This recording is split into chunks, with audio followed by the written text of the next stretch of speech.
Gua merinding loh. Dan itu manusia biasa loh. Maksudnya bukan yang Iya. kayak saya ibaratnya bersahun hidup suci. Cuman ya dia kayak gitu. Tapi karena auranya dia, nyamuk pun nggak bisa nyakitin dia. Kayak gitu. Semarang, ke Jogja, kemana. Saya ketemu orang di Kemayoran. Dia jalan kaki dari Kemayoran sampai ke Cirebon. Terus saya tanya, bagaimana kamu bisa ngelakuin itu? Bahkan sampai ke Bali. Dia bilang, tapi lu sendiri pernah mengalami kasus-kasus kesurupan begitu, bro?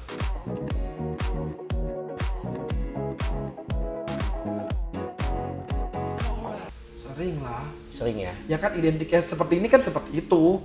Ya, kalau gitu. kayak santet-santet gitu juga sering? Pernah, santet nggak sering lah. Kalau berarti banyak banget dong. Tapi pernah berapa kali santet kayak gitu. Kenapa? Makanya saya juga mempelajari sedikit kejawen. Karena sebenarnya kita tinggal di tanah Jawa. Ya kita mesti mempelajari budayanya. Biarpun saya Chinese, saya mesti belajar Jawa. Kenapa? Kejawen itu sebenarnya mirip lah, konsepnya sama, seimbang. Wah, merinding. Kayak gitu. Jadi kita untuk mengenal bagaimana kamu tahu penyakit A tanpa kamu tahu dari mana hasilnya, dari asalnya kayak gitu. Ibaratnya kayak kamu ke Cina, ya kamu mesti belajar herbal, obat-obatan Cina. Karena sebenarnya susah nyari obat dokter yang kimia di sana, adanya obat Cina kayak gitu. Seperti itu aja. Gua tuh baru mau cari narasumber kejawen. Bener-bener baru mau cari. Karena bagi gua itu kejawen itu ada ilmu-ilmu yang menurut gua itu masuk akal, seperti yang tadi lu bilang. Mereka suka melihat tanda alam, mereka suka melihat fakta, mereka ngecek ini itu semua, baru diformulasi, dijadikan satu, oh ini bakal begini. Ya kan? Orang kan taunya itu ramalan gitu kan. Makanya gue bilang kemarin juga ada yang unik. Orang bilang ramal, padahal sebenarnya kita juga kadang-kadang percaya badan yang apa ya, mungkin badan yang memang sering meramal.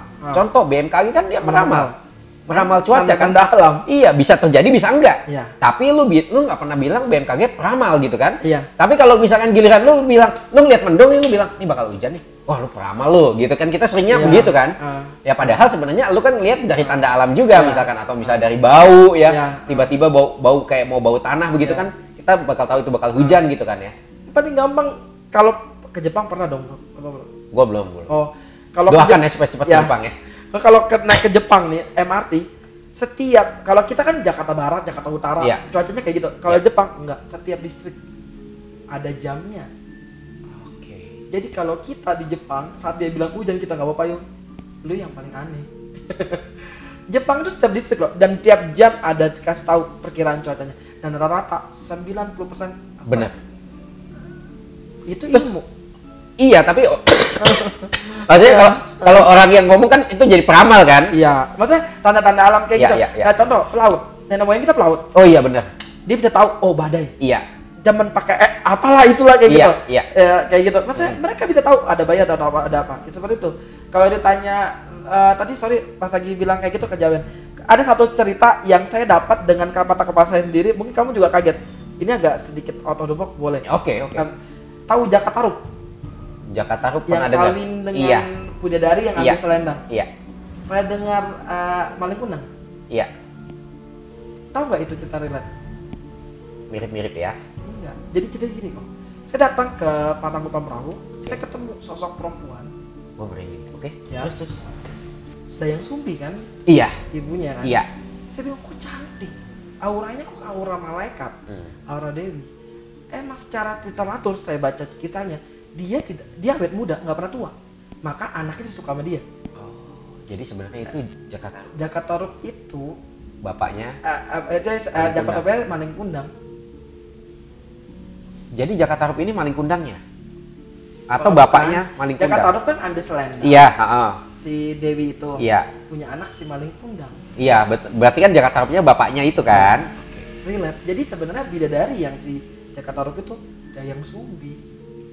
Dimana kalau kita ngomong Dayang Sumbinya itu di bagian barat, di bagian timur ya berarti ya. Dayang Sumbi, Dayang Sumbi itu di Jawa Barat. Iya di Jawa Barat kan berarti. Jakatarup itu Jawa Barat juga. Iya Jakatarup Jawa Barat juga, tapi maling kundang kan di Sumatera. Enggak, bukan maling kundang, apa itu yang Tangkuban Perahu itu? Oh Tangkuban Perahu yang di Tangkuban Perahu. Oke. Tangkuban Perahu itu apa?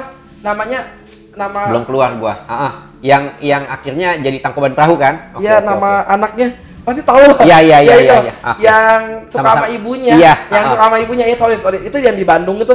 Nah, tapi di sejarah di buku manapun tidak pernah dicerita bahwa dia itu relate ya. Satu gugusan keluarga. Lu dapatnya dari mana? Ya dia datang ke sana.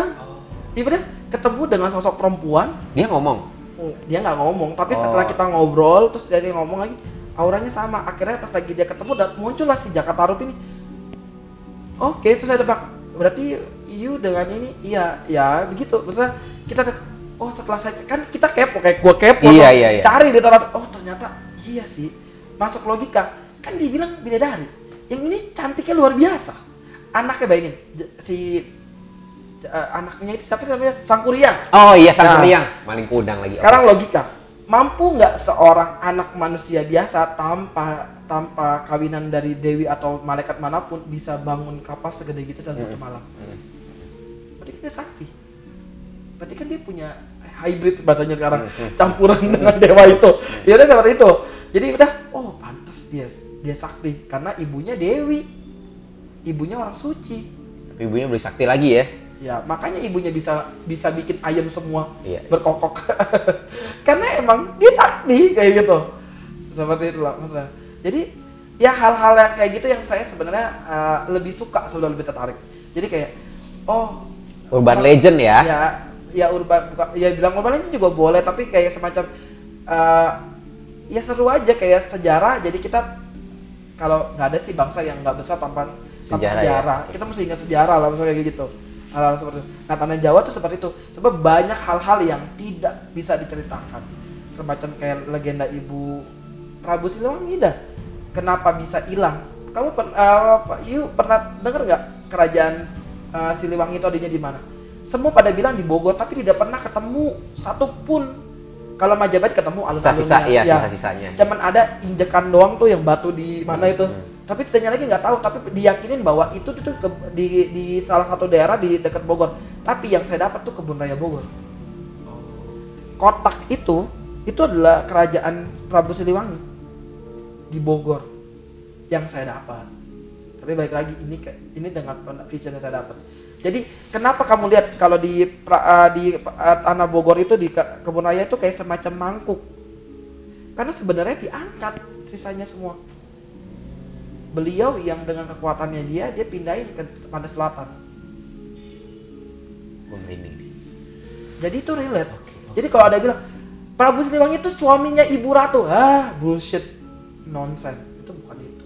Kayak gitu. Panjang lah Bu kalau ngomongin Jawa, bisa panjang itu banyak banget sekali kayak gitu. Itu riset-riset aja lah. Ya saya mesti belajar mau nggak mau karena beliau adalah penguasa tanah Jawa. Saya mesti kulunuan ke dia termasuk Sultan Agung dan sebagainya. Saya keliling sampai ke Alas Purwo untuk permisi ibadah.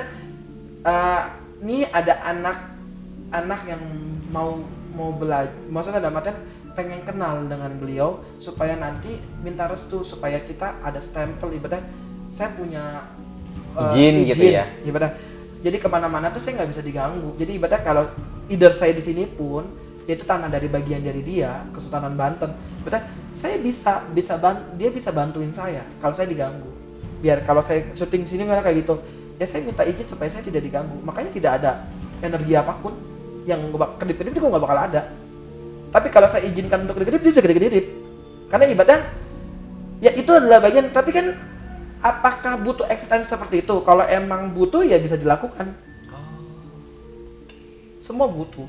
Maksudnya kalau emang tergantung dari request, ibaratnya kayak kamu maunya kayak gimana mainnya, kayak gitu. Tapi kalau untuk yang ini enggak lah, buat apa gitu, karena bukan nama besar yang dicari.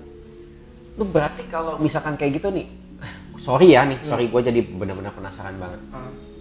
Ya sesuai itu ya, gue kepo ya. Lu bilang lu Kulonwun ke Sultan Agung, ke Prabu Siliwangi. Terus gimana cara lu ketemu sama mereka? Apakah arwahnya mereka atau kodamnya mereka nih? Karena kan tadi lu bilang kan gini ya. Jadi percaya nggak, bayangin zaman dulu kalau vision yang saya lihat Gajah Mada itu kenapa bisa sakti? Kenapa dia bisa lawan segitu banyak panglima? Dia tuh nggak naik kuda bro, dia naik ke gajah. Dan sejarah ada. manusia naik gajah, zaman dulu gajahnya sekarang sama zaman dulu beda. Beda. Dulu Gajah lebih gede banget, iya. Dan beliau tuh 2 meter tingginya. Dengan jadi agak bukan gendut sih, masa berisi gede gitu. Ya ibaratnya dia pegang palu gadanya dia Gede, aja. iya. Wah, 2 kali meja itu kali. Maksud dalam artian kenapa? Sekali dia putar main Mobile Legend dong. Iya. Tahu apa si Balmond kayak gitu. Maksudnya seperti itu. Maksudnya karena dia kalau dia nggak gede, gimana dia bisa lawan segitu banyak? Gimana dia nggak sakti? Dan agak melenceng juga kayak pernah dengar Hayam Wuruk. Pernah dengar nggak pernah lihat tapi. Iya. Kalau orang pikir kan dia geraja yang ini, maaf kalau beliau juga kan bisa dengar atau bagaimana. Beliau itu sebenarnya pesolek. Ini nggak ada. Coba cari di Google. Wujudnya kayak gimana? Dia itu raja yang pakai gincu, pakai bedak.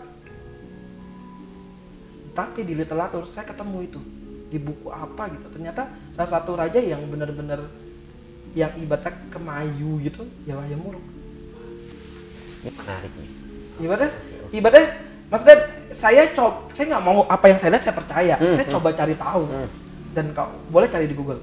Ada dia kemayu.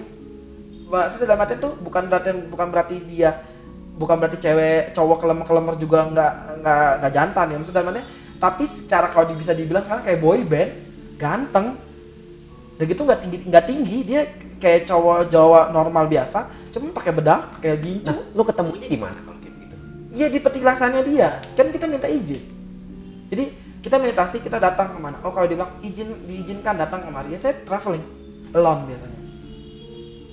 Kadang-kadang juga ada beberapa yang tapi ini balik lagi ya karena ini spiritual, ya kan? Jadi kan tadi alone, ya misi pribadi kan berarti ya.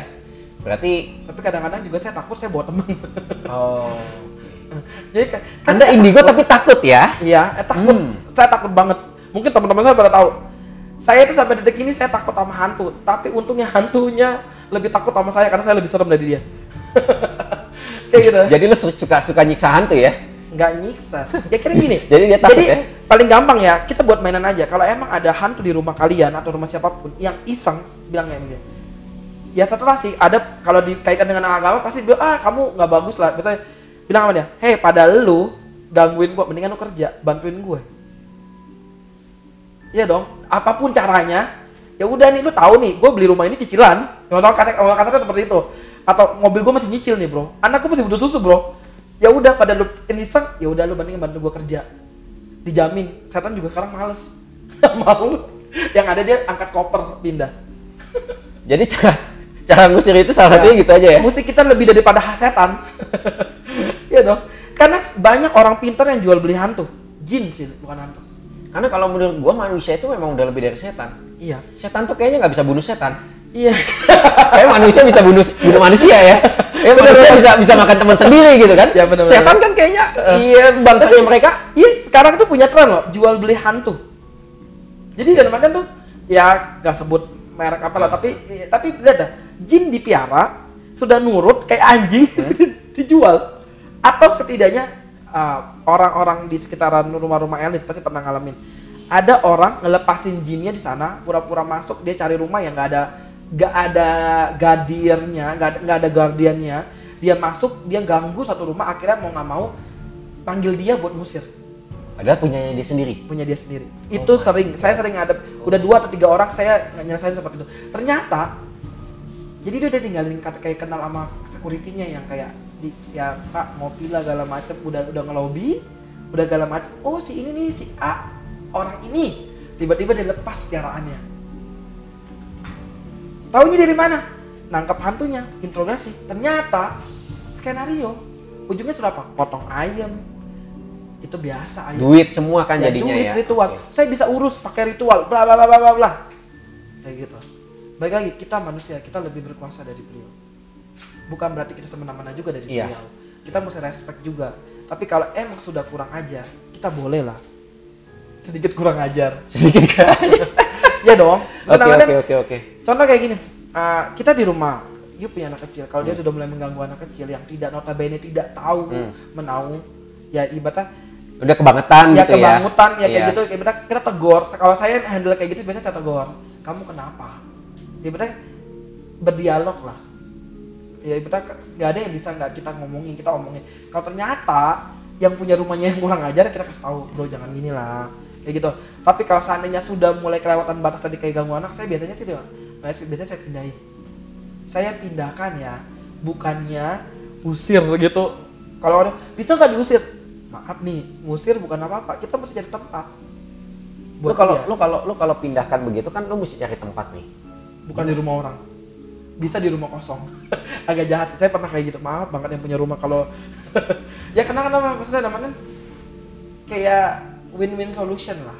Terus lu pindahkan dia ngikut lu dulu berarti? Enggak, ada medianya. Ya kalau ikut saya dia geblok dong. Maaf, kalau ya boleh lah siapa, kalau mudah-mudahan ada yang bisa lihat atau segala macam ya boleh lihat aura saya apa. Kan nggak mungkin saya mengklaim diri saya sendiri. Kayak gitu. Untungnya mereka takut sama saya gitu. Kayak gitu. Ini lagi gua nggak tahu sih ya, cuman semakin kesini gua ngelihat banyak tren yang akhirnya melihara arwah. Dalam artian melihara arwah tapi di dalam boneka. Baru kemarin dibahas sama teman. Ya benar-benar. Bener ya? Ya. Nah, sebenarnya boleh nggak sih? Nggak ada, di dunia ini nggak ada yang salah dan benar. Kenapa saya bilang gitu? Karena sebenarnya salah dan benar itu tergantung dari diri kalian. Tapi selama itu tidak merugikan orang lain dan tidak ada orang yang negur, tidak masalah. Kalau contoh, ada orang bilang, saya taruh ini boneka supaya bantu dia supaya bisa reinkarnasi. Niatnya mulia. Kayak gitu. Tapi kalau tanya baik atau tidak, saya nggak bisa bilang. Tapi untuk saya bilang janganlah. Jangan ya. Ya maksudnya mana? Apalagi lu nggak ngerti ya, maksudnya ya, kalau misalkan lu bisa dan lu ngerti, lu bisa lihat, lu bisa komunikasi, akhirnya kan bisa jadi teman ya istilahnya begitu ya. Ya seperti saya juga punya banyak anak-anak kecil yang sebenarnya bisa dibilang kalau bahasanya kita bilang anak ambar ya, bahasa Indonesia. Oke. Jadi kayak ada keluarga atau temen yang sebenarnya ada yang anak kecil atau anak-anak gitu yang sebenarnya saya bantu sekolahkan. Jadi sekolah. Jadi arwahnya lu sekolahin dulu gitu di tempat saya. Tujuannya apa? Karena kasihan, satu, mereka ini bisa diculik, dijadikan budak gitu. Yang tadi dia bilang dijual dalam bentuk patung boneka yang sebenarnya dikomersilkan. Kasihan mereka. Kayak gitu. Kalau di saya juga bukan maaf ya, entah jangan semuanya datang ke saya tuh anak-anak. Maaf karena itu saya nggak buka kelas setiap hari. Cuman orang-orang tertentu lah. Kalau emang saya lihat anaknya ya udah. Misalnya kita sekolahnya kita juga yang. Tapi maaf karena emang saya Buddhis, saya mengarahkan mereka ke Buddhis. Yang itu namanya ke arah kepercayaan saya. Tapi saya tidak baptis dia. Karena mereka juga butuh guard kan. Jadi kalau emang ternyata dia lebih, ada satu namanya Michael, Katolik. Tetap saya ajarkan. Maksudnya dalam artian tuh ini anak kembar saya kayak gitu, tetap ajarkan tapi dia tetap Katolik. Saya tidak pernah memaksakan, tapi saya memberikannya ya karena saya lebih dekat ke Buddhis ya, jadi saya memasukkan tetap secara universal tapi arahnya tetap ke Buddhis. Tapi saya tidak pernah memaksakan dia, dan dia pun akhirnya tetap kalau hari Minggu saya antar dia kadang-kadang. Kalau dulu sekarang saya udah lumayan punya power, jadi bisa handle supaya nggak ketangkep. Jadi saya kasih dia ke gereja karena jadi mau nggak mau saya di rumah ada Bunda Maria. Jadi kalau ada yang datang main ke rumah saya, kok penistaan agama? Maaf banget karena emang saya ada umat yang Katolik. Ada patung Yesus, kenapa? Ada salib ya karena emang saya punya umat Kristen. Oke, menarik nih. Ya. Berarti sebenarnya lu punya Wali Songo pun saya punya.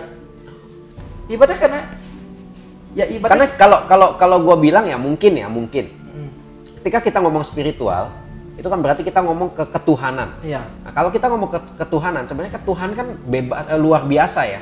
Tuhanan itu esa, satu.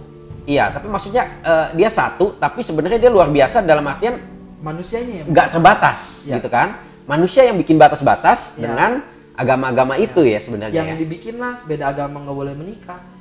Pusing nggak lu udah mencintai tiba-tiba cuma gara-gara Tuhan. Padahal Tuhan bilang, hei lu pikir gue Tuhan ada 5, Tuhan gue cuma 1. Malaikat kamunya aja yang sebutnya beda-beda. panglimanya aja yang beda-beda. Ya gitu. Tapi sebenarnya juga nggak ada masalah selama emang benar sosial jiwa, masa kehidupan komunikasi sosial kita itu berbeda, itu bikin kita jadi pusing. Soalnya saya pernah ngadepin satu agamanya B, satu agamanya A. Akhirnya menikah tidak ada masalah, setelah punya anak bermasalah, bro. Karena ada apa? Karena satu bapaknya B, emaknya A. Maunya ke agama ini, satu mau ke agama ini gitu ya. Tapi saya marahin teman saya, karena yang cowok, karena dia ngerasa bahwa gila istri gue bawa anak gue ke sana terus. Terus saya tanya, lu ajak anak lu nggak ke situ, ke tempat agama kamu? Ya? Enggak. Jangan marah. Udah untung istri kamu bawa dia ke tempat beragama. Saya selalu bilang, jangan pernah memaksakan agama pun, karena saya percaya takdir, faith. Saya dari kecil sampai kelas 1 SMA itu saya Kristen. Nobody knows. Tiba-tiba saya tidak percaya Tuhan Yesus. Saya percaya. Saya bisa lihat malaikat, tapi saya tetap balik lagi. Nalar saya lebih suka dengan ajaran Buddhis. Ajaran ya. Tapi saya percaya bahwa Yesus Tuhan kekal, Muhammad Allah kekal. Cuma saya panggilnya aja beda. Apa bedanya Tuhan sama Allah sama Allah? Lebih lucu lagi kalau di satu bilang ngotot, Tuhan itu Allah, Tuhan itu Allah. Hei, cuman bahasa satu Arab, satu bahasa Yordan doang. Oke. Cuma mulut doang. Iya dong. Ya. Tapi satu manggil Isa, satu manggil Yesus. Kayak misalkan ini gue ngomong jaket, lu mungkin ngomongnya ini jas, atau ini bisa jadi gitu. Blues. Oke. Kamunya yang bikin ribet, bro. Maksud dalam artian kayak gitu, maksud dalam artian nobody, maka saya bilang sama teman saya, jangan pernah paksakan, karena dalam kepasrahan tuh pasti ada jalan. Ini paling gampang adalah kejadian ini. Nenek saya jatuh di toilet umur 87 tahun. 7 hari. 5 hari itu perdebatan keluarga. Mau dibawa rumah sakit, ada yang bilang, sudah tua, nggak usah. Kita mau bawa tapi kita kekurangan dana, karena kondisinya lagi gimana. Saya cuma bilang sama Tuhan, Tuhan, saya lakukan yang terbaik. Saya bawa dia ke dokter, ternyata kalau emang ini sudah saya maksimalkan, ternyata kamu lebih sayang sama dia, saya rela. Saat saya pasrah, Tuhan kasih jalan, operasi, sembuh, sekarang sehat. Ya udah, jangan pernah kalau mengecilkan Tuhan lah ya, gitu ya. Taruh Tuhan dalam setiap itu kamu. Taruh iman kamu. Kalau bahasanya paling benar, taruh iman kamu dalam setiap masalah kamu. Tapi jangan lupa kerja keras. Iya dong. Jangan sakit kamu berdoa doang. Iya, kalau di kitab suci juga ada ya. Iman tanpa perbuatan itu sia-sia ya. Iya benar. Itu bahasanya itu kan beda bahasa doang, bro. Iya, gitu. Itu udah masalah Ramadan. Semakin kita sayang. Paling gampang baru kemarin earphone, earbud, lumayan kan harganya.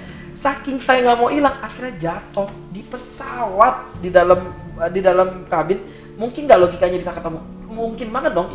Saya cari 1 jam. Ada Erik, kamu kenal Erik kan? Tanya dia, nggak ketemu bro. Sampai saya bilang, aduh sayang banget tuh earbud. Maksudnya dalam mata keliling-keliling nggak ketemu. Saking saya sayang itu sama earbud nggak ketemu. Bayangin.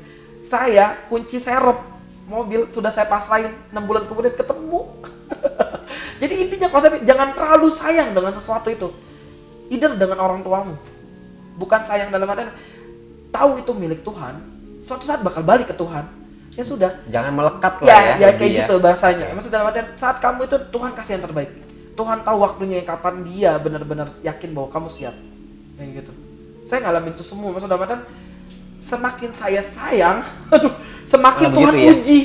Jadi capek nggak? Maksudnya kayak gitu. Ya udahlah, go with the flow. Nah kalau mau coba lagi, coba cek lemari kalian. Saya suka kata-kata ini dari teman saya. Alam tidak suka kosong. Iya. Ya dong. Oke. Lihat mata air. Kamu ambil seberapa banyak, balik lagi air. Iya. Jadi coba, saya pernah ngalamin. Saya ikutin kata-kata dia. Saya kosongin semua lemari saya. Nggak semua sih, sisain 25%. Yang baju-baju lama saya bungkus, kan banyak orang kasih kayak gitu. Saya kasih, sumbangin semua kayak gitu ke orang-orang. Nggak nyampe 2 hari bro, saya tiba-tiba nggak ulang tahun, tapi temen kasih saya kado, kasih saya ini. Pulang dari mana? Nih gue kasih lu baju. Penuh lagi. Dan saya alamin. Gue sih udah 3 tahun nggak beli baju sih. kayak gitu. Gue udah 3 tahun gak beli baju. Jadi memang gue udah komit gak beli baju kecuali dikasih ya. Ya. Dikasih beda lagi ya. Tapi gue tetap beli bener-bener baju. Kalau saya tetap beli baju, Bro. Kerja mau gimana? yoi. Tetap beli baju lah. Kalau saya nggak semuanya dikasih, tetap beli. Cuman ya cobain deh. Kalau saat kamu ikhlas ke sesuatu, Tuhan bakal kasih berkali-kali lipat kayak gitu. Yang penting ya tadi saya bilang, lakuin aja dengan ikhlas. Banyak hal yang kayak gitu. Nggak mesti orang indigo, nggak mesti orang six sense, pasti dapet itu. Wow, seru banget ya. Seru banget. Wah, gila. Sebelum kita tutup, gua ada pertanyaan terakhir nih. Tadi sebelum kita ngobrol di kamera, off cam ya, lu sempat ngobrol, sempat cerita bahwa sense itu nggak cuma berhenti di six sense. Iya. Ya, ada yang lain. Boleh nggak lo bahas lebih lanjut lagi?